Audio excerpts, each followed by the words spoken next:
아버지한테서 전화가 온 건 토요일 저녁이었어요. 평소라면 그냥 문자만 보내던 사람이 굳이 전화를 했다는 것 자체가 이상했죠.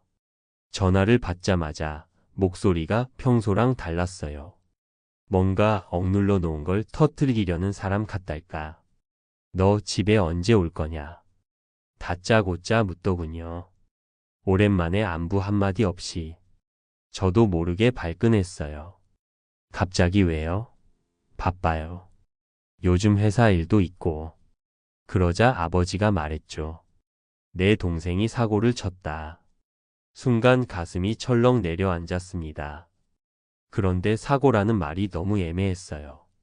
교통사고인지 아니면 다른 문제인지. 무슨 사고요?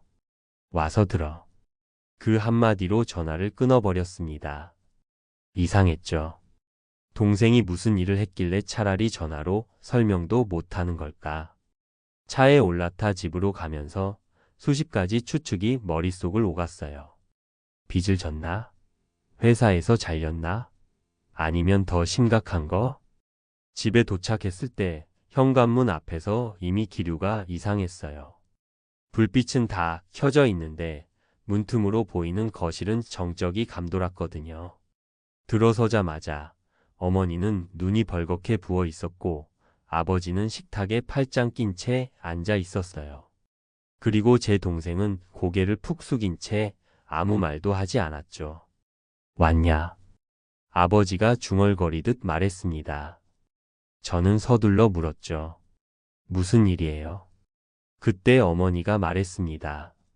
내 동생이 돈을 훔쳤다. 귀를 의심했어요. 뭐라고요? 누구 돈을요? 우리 집 금고에 있던 돈. 저는 얼이 빠져서 동생을 바라봤습니다. 그런데 동생은 아무 변명도 하지 않고 그냥 고개만 숙이고 있더군요. 상황이 너무 이상했어요. 아버지가 말했습니다.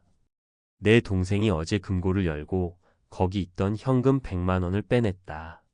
그리고 잡혔다. 잡혔다. 그 말이 더 충격이었어요. 집안에서 훔친 건데 누가 잡았다는 거지?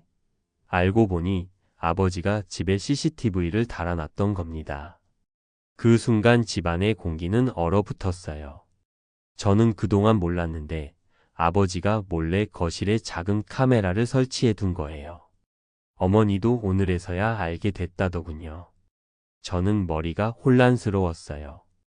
동생이 잘못한 건 맞죠. 근데 동시에 아버지가 CCTV를 몰래 설치해 가족을 감시했다는 사실이 더 충격이었습니다. 그걸 왜 설치했어요? 제가 따졌습니다. 아버지는 짧게 대답했죠. 내 동생 믿을 수 없으니까. 순간 집안의 균열이 그대로 드러난 것 같았어요.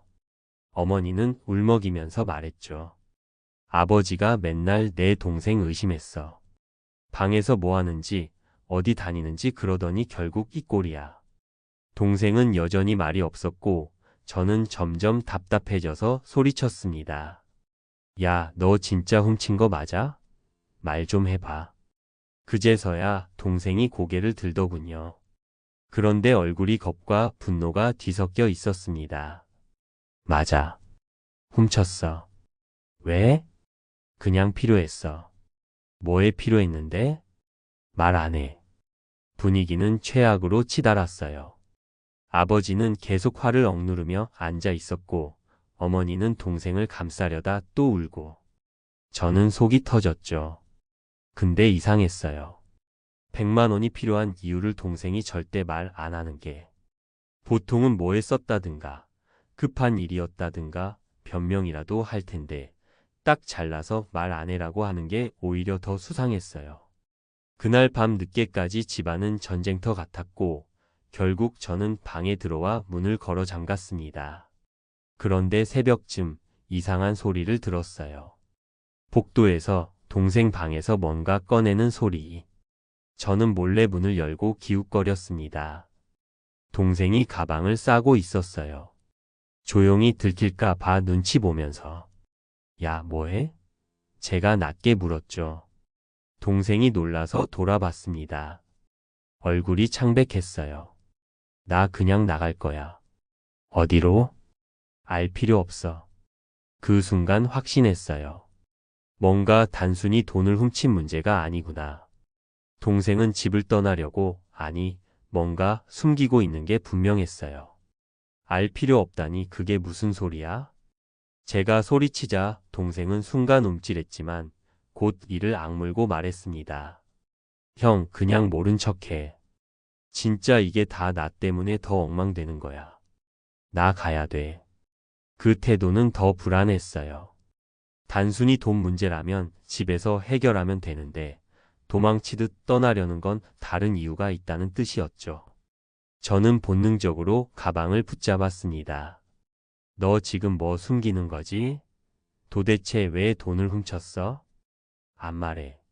차라리 맞으면 맞았지 안 말해. 그때였어요.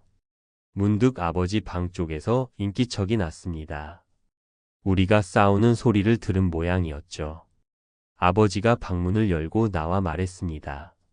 뭐 하는 거냐? 저는 순간 멈췄지만 아버지 눈에는 이미 동생이 도망치려던 모습이 다 들어왔을 겁니다. 봐라. 내가 뭘 했냐. 이놈은 더 큰 사고를 치려고 했던 거다. 아버지의 목소리는 분노로 가득했지만 그 안에 묘하게 확신 같은 게 느껴졌습니다. 마치 오래전부터 이런 날이 올 거라고 생각했다는 듯이요. 동생은 가방을 들고 뒷걸음질치며 말했습니다. 나 그냥 좀 떨어져 있고 싶었어. 집이 숨 막혀서. 거짓말하지 마라. 아버지가 단호히 잘랐습니다. 내 눈빛이 그래. 내가 뭘 꾸미는지 다 티가 난다. 어머니가 그때 방에서 뛰어나왔습니다. 눈이 충혈된 채로 아버지와 동생 사이에 서더군요. 당신 왜 그래? 애 좀 그만 몰아세요. 도대체 뭘 얼마나 숨겨야 직성이 풀리겠어. 아버지가 차갑게 대답했습니다. 몰아세운 게 아니라 사실을 직시하는 거다. 분위기는 폭발 직전이었습니다. 저는 한가운데서 갈피를 못 잡고 있었죠. 동생이 뭔가 큰 비밀을 감추고 있다는 건 분명한데 아버지가 지나치게 집착하는 것도 이상했어요. 그때 동생이 제 쪽을 보며 낮은 목소리로 속삭였습니다. 형, 제발 나 좀 믿어줘. 나 잘못한 건 맞는데 진짜 죽을 죄는 아니야. 근데 아버지 눈에는 그게 더 큰 죄처럼 보여. 내가 말 못하는 이유도 그거야. 그 말은 너무나 애매했고 오히려 더 의심을 불러일으켰습니다. 하지만 동시에 묘하게 진심처럼 느껴졌습니다. 다음 날 아침 상황은 더 심각해졌습니다. 아버지가 아예 동생의 핸드폰을 빼앗아 버린 겁니다. 그리고 방을 뒤져서 뭔가 찾으려 했죠. 불법이나 비밀스런 짓거리 하는지 확인해야겠다. 저는 말렸지만 아버지는 들을 생각이 없었습니다. 결국 서랍 깊숙한 곳에서 나온 건 낡은 봉투 하나였습니다. 아버지는 봉투를 뜯어보더니 얼굴이 굳어졌습니다. 안에는 사진 몇 장과 메모가 들어 있었어요. 그 사진에는 동생이 어떤 낯선 남자와 함께 서 있는 모습이 담겨 있었습니다. 어두운 골목길, 가로등 불빛에 비친 두 사람의 모습. 그리고 메모에는 숫자가 빼곡히 적혀 있었는데 얼핏 보기엔 계좌번호와 금액 같았습니다. 아버지는 그걸 들고 동생을 몰아붙였습니다. 역시 그랬구나. 내가 어디서 돈 빌려왔던 거냐? 저놈은 누구냐? 이게 다 빚이냐? 동생은 고개를 절레절레 흔들었습니다. 아니에요. 그런 거 아니에요. 거짓말 하지 마라. 이게 다 증거다. 저는 그 순간 무언가 잘못 돌아가고 있다는 생각이 강하게 들었습니다. 사진 속 분위기도 메모 속 숫자도 분명 의미가 있었지만 아버지의 단정은 너무 성급했거든요. 그런데 동생은 끝내 입을 다물고 있었고 그게 더 의심을 키웠습니다. 며칠 동안 집안은 전쟁터 같았습니다. 아버지는 동생을 범죄자 취급했고 어머니는 울며 막았고 저는 양쪽 사이에서 미쳐버릴 지경이었죠. 그리고 이상한 일이 벌어졌습니다. 어느 날 퇴근하고 집에 돌아왔는데 현관 앞에 낯선 남자가 서 있었습니다. 수수한 옷차림에 어딘가 초조해 보이는 얼굴. 저를 보더니 다짜고짜 물었습니다. 혹시 동생분 집에 있나요? 저는 당황해서 누구세요? 라고 되물었죠. 그 남자는 잠시 머뭇거리다 말했습니다. 전 그냥 아는 사람입니다. 돈 문제 때문에 온 건데. 그 순간 가슴이 철렁 내려앉았습니다. 아버지가 맞았던 걸까? 동생이 정말 빚 같은 걸 진 건가? 하지만 남자의 말투는 뭔가 어설펐습니다. 마치 정해진 멘트를 외우는 듯 했어요. 제가 강하게 따지자 남자는 결국 고개를 숙이고 말했습니다. 사실은 동생분이 제 부탁을 들어준 거예요. 제 사정 때문에. 근데 괜히 피해 끼친 것 같아 죄송합니다. 저는 더 혼란스러워졌습니다. 도대체 동생이 무슨 일을 대신해 준 건데? 왜 굳이 집까지 찾아온 거지? 남자는 더 이상 말하지 않고 서둘러 떠나버렸습니다. 그날 밤 저는 동생을 붙잡고 따졌습니다. 대체 무슨 짓을 한 거냐? 아까 그 남자 누구야? 내가 빚을 졌든 불법을 했든 지금 말 안 하면 우리 가족 다 망한다. 그러자 동생이 드디어 터뜨리듯 말했습니다. 형, 그 사람 내가 도와준 거야. 진짜 범인은 나 아니야. 내가 그 돈 훔친 것도 사실은 내가 쓰려고 한 게 아니야. 그럼 누구 때문인데? 동생은 잠시 망설이다가 낮은 목소리로 말했습니다. 형, 아버지가 몰래 뭘 하고 있는지 알아? 순간 숨이 막혔습니다. 예상치 못한 방향으로 화살이 튄 거예요. 뭐라고? 아버지가 진짜 숨기고 있는 건 나보다 훨씬 커. 내가 훔친 돈? 사실은 아버지가 감춰놓은 돈이야. 난 그걸 알아버렸어. 그 말이 끝나는 순간 등골이 서늘해졌습니다. 아버지가 뭘 숨기고 있다는 거야? 제가 목소리를 낮춰 물었을 때 동생은 잠시 입술을 깨물더니 고개를 돌렸습니다. 형, 나도 다는 몰라. 근데 분명 뭔가 있어. 아버지가 왜 그렇게 금고에 집착했겠어? 왜 집안 CCTV까지 달았겠냐고. 그냥 날 의심해서가 아니야. 아버지가 스스로 지켜야 할 게 있었던 거야. 저는 순간 반박하려다가 말문이 막혔습니다. 아버지가 늘 완고하고 의심이 많았던 건 사실이지만 그 집착이 오로지 동생 때문이라고 단정하긴 애매했으니까요. 그럼 내가 훔친 돈은? 동생은 고개를 끄덕였습니다. 맞아. 그냥 내가 쓰려고 한 건 아니었어. 그 돈이 뭐에 쓰이는지 알고 싶었어. 내가 금고를 열어보니까 현금만 있었던 게 아니야. 봉투도 있었어.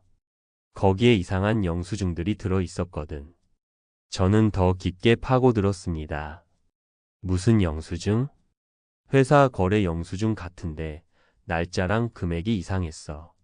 같은 날에 2장씩 찍혀 있기도 하고 금액도 들쭉날쭉하고. 형, 아버지 회사 원래 그런 거야? 그 순간 저는 온몸에 소름이 돋았습니다.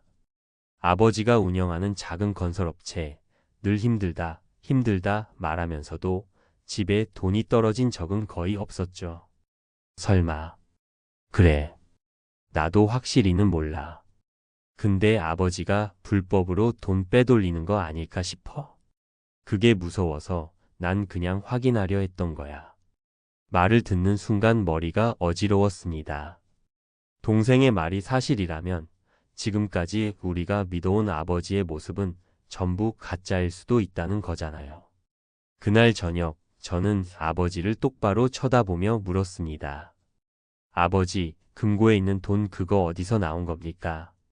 아버지는 순간 표정이 굳더니 눈빛이 싸늘하게 변했습니다. 그게 왜 궁금하냐? 솔직히 말씀해 주셔야 합니다. 동생이 훔친 게 잘못인 건 맞아요. 근데 그 돈의 출처가 더 문제 아닙니까? 아버지가 식탁을 세게 치며 소리쳤습니다. 내가 뭘 안다고 떠드느냐. 이 집에선 내가 가장 잘 안다. 내가 뼈 빠지게 번 돈이다. 내 돈이다. 분명 맞는 말 같으면서도 어딘가 찜찜했습니다. 아버지 회사 일 힘든 거 알아요. 근데 솔직히 늘 궁금했어요. 힘들다면서 어떻게 집안 생활비는 그렇게 넉넉했는지, 적자라고 했으면서 어떻게 현금을 그렇게 모아둘 수 있는 건지. 순간 공기 자체가 얼어붙었습니다. 어머니마저 입술을 깨물며 아버지를 바라보았습니다. 동생은 저를 향해 봤지? 라는 눈빛을 보냈죠. 아버지는 결국 말을 끊어내듯 내뱉었습니다. 너희는 몰라도 돼. 이 집안의 평화를 지키려면 차라리 모르는 게 나아. 그 대답은 저를 더 미치게 만들었습니다. 평화라는 단어 뒤에 숨은 게 뭔데? 모른 척하라는 게 뭔데? 며칠이 흘렀습니다. 아버지와의 대화는 완전히 끊겼고 동생은 여전히 감시당하듯 집 안에서 갇혀 지냈습니다. 그런데 이상한 일이 또 일어났습니다.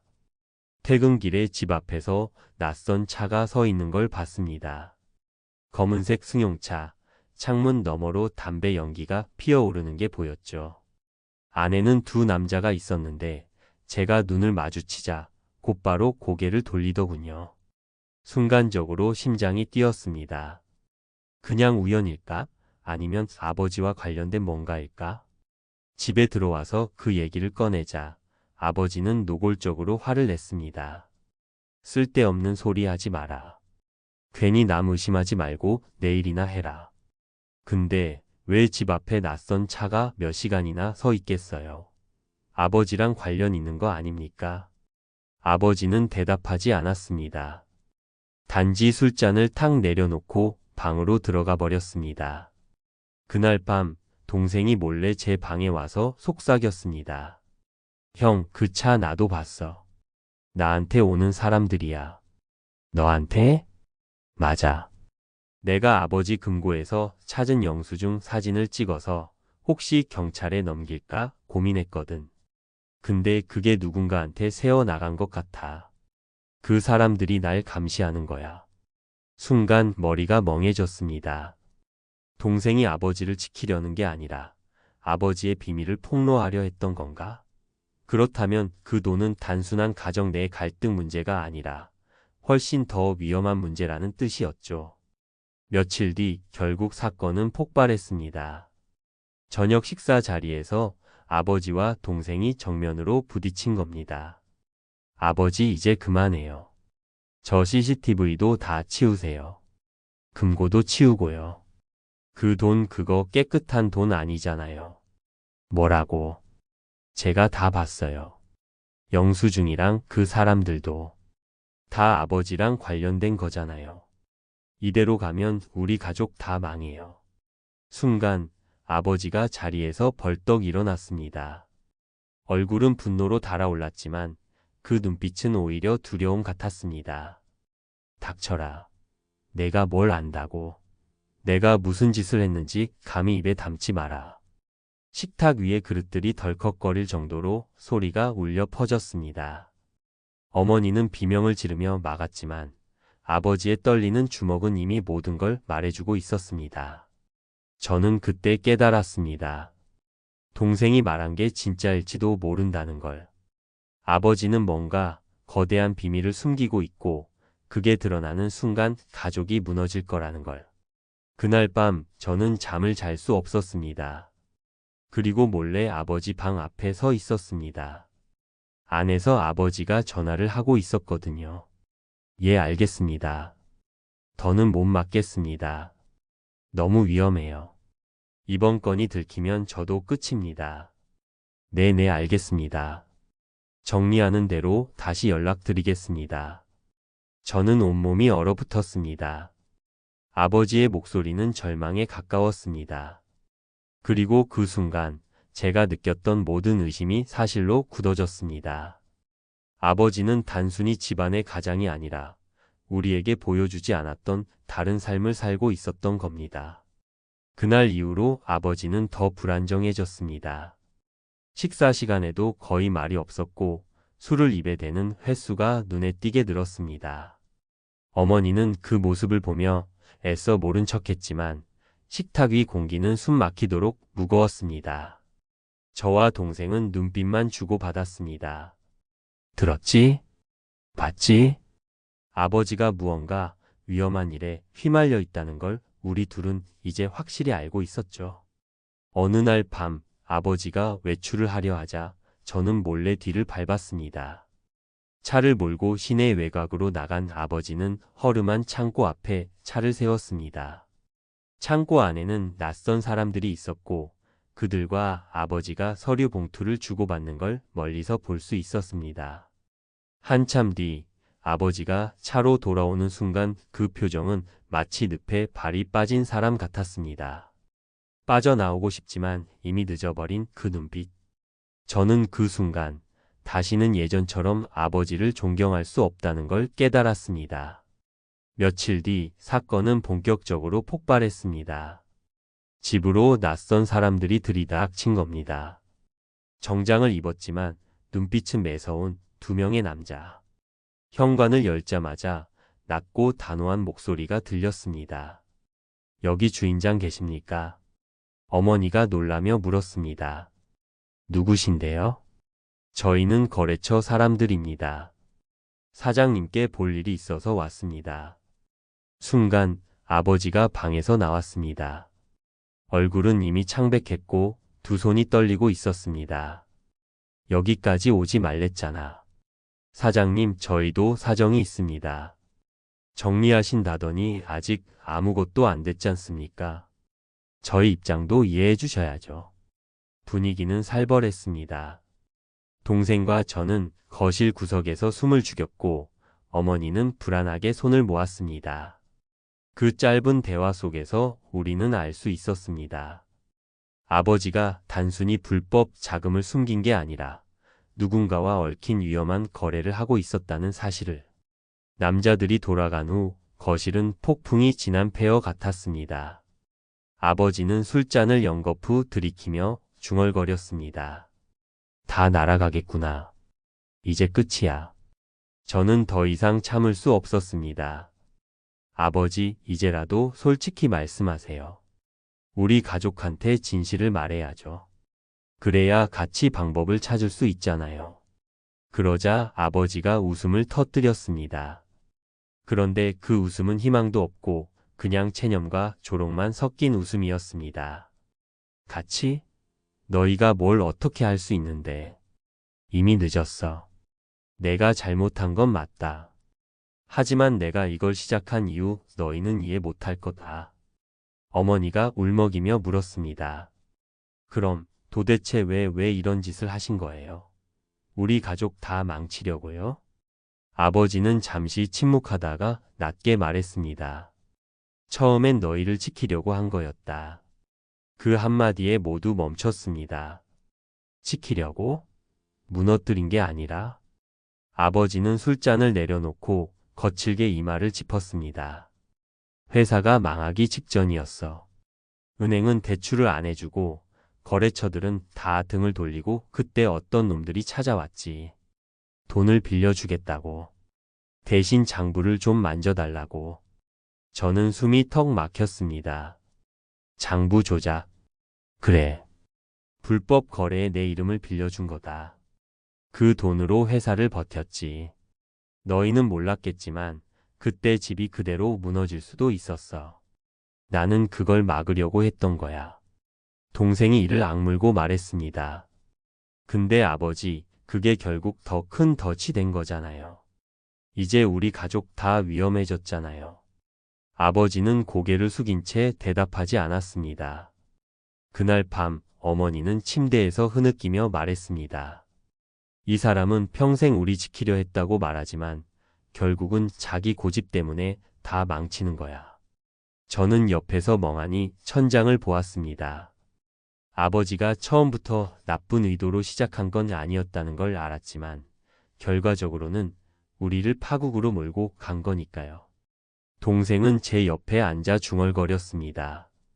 형, 이제 우리가 선택해야 해. 아버지 편에 서서 같이 무너질지 아니면 진실을 드러내서 살 길을 찾을지. 그 말은 제 심장을 후벼 팠습니다. 피를 나눈 가족을 배신할 수는 없지만 그렇다고 눈 감아줄 수도 없는 상황. 그리고 결정적인 일이 벌어졌습니다. 다음 날 새벽 집 앞에 다시 검은 차가 섰습니다. 이번엔 두 남자가 아예 배를 눌렀습니다. 아버지가 현관으로 나가자 그들이 낮게 말했습니다. 사장님, 이번 주까지 정리 안 되면 가족도 안전하지 못할 겁니다. 그 목소리는 살벌했습니다. 저와 동생은 문 뒤에서 그 대화를 똑똑히 들었습니다. 그 순간 우리 가족의 모든 균열은 절정에 이르렀습니다. 이제 단순한 갈등이 아니라 살아남을 수 있느냐의 문제가 되어버린 겁니다. 그 새벽 이후 집안 공기는 완전히 달라졌습니다. 우린 더 이상 평범한 가족이 아니었습니다. 아버지가 만든 거대한 그림자 속에서 각자 갈피를 잡지 못한 채 불안만 키워가고 있었죠. 아버지는 말수가 줄었고 어머니는 거의 하루 종일 울었습니다. 동생은 방 안에서 휴대폰을 붙들고 무언가를 계속 적었는데 아마도 경찰이나 누군가에게 연락하려는 것 같았습니다. 저는 그걸 보고 묻지도 않았습니다. 사실 그게 옳은 건지조차 확신이 없었거든요. 결정적인 건 아버지였습니다. 며칠 동안 술에만 의지하던 아버지가 갑자기 차분해졌습니다. 그리고 우리 셋을 불러 모았습니다. 너희들 이제 다 알았겠지. 그 목소리는 이미 체념이 묻어 있었습니다. 내가 잘못한 거 변명할 수 없다. 하지만 한 가지만은 알아줘라. 나는 너희를 지키려고 했다. 내 손 더럽히면 그만이라고 생각했다. 너희만 안전하면 괜찮다고. 그 순간 동생이 폭발했습니다. 아버지, 그게 무슨 지키는 거예요? 지키려면 처음부터 그런 짓을 안 했어야죠. 결국 우리 다 같이 망하잖아요. 어머니는 눈물을 흘리며 고개를 끄덕였습니다. 애가 맞아. 당신 혼자 책임진다고 믿은 게 잘못이야. 그게 우리를 더 망가뜨린 거야. 아버지는 말없이 담배를 피워 물더니 창밖을 바라봤습니다. 그래. 맞다. 내가 오만했지. 그날 저녁 아버지는 어딘가 전화를 걸었습니다. 예. 제가 직접 가겠습니다. 가족은 건드리지 마십시오. 모든 건 제가 책임집니다. 우리는 그 통화를 다 들었습니다. 아버지가 우리 대신 자신을 내던질 결심을 했다는 걸. 밤이 깊어갔습니다. 저와 동생은 방에서 속삭였습니다. 형, 아버지 혼자 나가면 진짜 끝이야. 그 사람들 절대 가만 안 둬. 그럼 어떻게 할 건데? 우리가 먼저 경찰에 알려야 해. 그럼 아버지는? 아버지는 어차피 끝까지 책임 못 져. 근데 최소한 가족은 살아야 하잖아. 그 말은 가슴을 찔렀습니다. 가족을 지키려고 시작된 일이 이제는 가족을 버려야만 끝날 수 있다는 아이러니. 그리고 마침내 그날이 왔습니다. 아버지가 검은 정장을 입고 현관에 섰습니다. 나갔다 올 거다. 아무 일 없을 거다. 그 표정은 담담했지만 우리 모두 알았습니다. 다시는 돌아오지 않을 수도 있다는 걸. 동생이 갑자기 아버지를 붙잡고 외쳤습니다. 아버지, 그만해요. 더 이상 혼자 짊어지지 마요. 우리도 같이 짊어질게요. 같이 잘못했다고 욕먹어도 돼요. 근데 제발 혼자 가지 마요. 어머니도 손을 모으고 울부짖었습니다. 당신은 늘 혼자였어. 우리 곁에 있었으면서도 늘 혼자였어. 이제라도 같이 가야 해. 숨기지 말고 같이 책임져야 해. 아버지의 눈가가 흔들렸습니다. 처음으로 진심이 비집고 들어온 것 같았습니다. 내가 너희를 괴물 속에 끌어들이고 싶지 않았다. 그때 동생이 담담히 말했습니다. 이미 끌려 들어왔어요. 아버지가 무슨 선택을 하든 우리는 이미 같이 망가졌어요.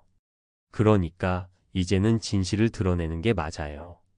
잠시 정적이 흘렀습니다. 그리고 아버지는 천천히 현관에서 발을 돌렸습니다. 그래. 같이 가자. 그날 밤 우리는 함께 경찰서를 향했습니다. 아버지는 모든 걸 털어놓았습니다. 불법 거래, 장부 조작, 협박받아온 사실. 경찰은 즉시 조사를 시작했고 아버지는 구속되었습니다. 집으로 돌아온 우리는 멍하니 앉아 있었습니다. 이제 집 앞에 검은 차는 없을 겁니다. 협박도 끝났습니다. 하지만 우리 가족의 삶은 결코 예전으로 돌아갈 수 없었습니다. 며칠 뒤 아버지의 구치소 접견실에서 처음 마주했을 때 그 얼굴은 이상하게도 편안해 보였습니다. 이제야 숨 좀 쉬겠다. 아버지는 그렇게 말했습니다. 동생은 끝내 눈물을 터뜨렸습니다. 우린 이제 어떻게 살아야 해요? 아버지는 유리창 너머로 담담히 말했습니다. 이제 너희는 내 그림자 없이 살아라. 그게 내가 마지막으로 줄 수 있는 선물이다. 집으로 돌아오는 길 우리는 말이 없었습니다. 차장 박풍경이 스쳐 지나갔지만 마음속에는 공허한 울림만 남았습니다. 분명히 가족이 함께 싸워서 얻은 결말인데 남은 건 상처와 후회뿐이었습니다. 하지만 동시에 알았습니다. 진실은 결국 드러나야 한다는 걸. 아무리 숨기려 해도 그건 가족을 지키는 길이 아니라 무너뜨리는 길이라는 걸. 그날 밤 저는 동생에게 말했습니다. 우린 이제 아버지처럼 살면 안 된다. 아무리 힘들어도 숨기지 말고 같이 얘기하면서 버티자. 그게 진짜 가족이니까. 동생은 고개를 끄덕이며 눈물을 훔쳤습니다. 그래, 그게 아버지가 결국 남겨준 교훈일지도 몰라. 그리고 저는 오래도록 잠을 이루지 못했습니다. 아버지의 마지막 말이 자꾸 맴돌았으니까요. 내가 잘못한 건 맞다. 하지만 너희만은 살아야 한다.